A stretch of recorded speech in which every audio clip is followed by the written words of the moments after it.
श्री स्वामी समर्थ. तर मी परवाच एक व्हिडिओ शेअर केला होता माझ्या स्वामी अनुभवाचा आणि त्या व्हिडिओवर ही कमेंट आली होती. तर मला एवढंच बोलायचं आहे की कोणीही भक्त असतो तो स्वामींची भक्ती घबाड किंवा पैसे मिळण्यासाठी कधीच करत नाही. तर आपण जे कार्य करीत असतो त्यामध्ये कुठेतरी अडथळे जे असतात ते दूर व्हावेत, आपल्या मागची पिढा दूर व्हावी, आपलं मन शांत व्हावं किंवा आपण जे काही कार्य करतोय ते पूर्णत्वास जावं यासाठी आपण भक्ती करतो.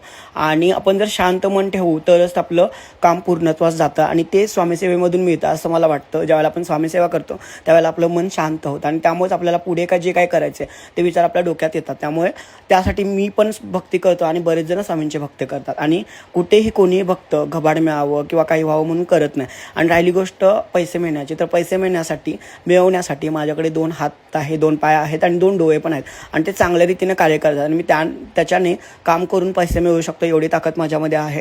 तर कोणी मला पैसे द्यावे अशासाठी मी कोणतीही भक्ती करत नाही असं माझं उत्तर आहे. श्री स्वामी समर्थ.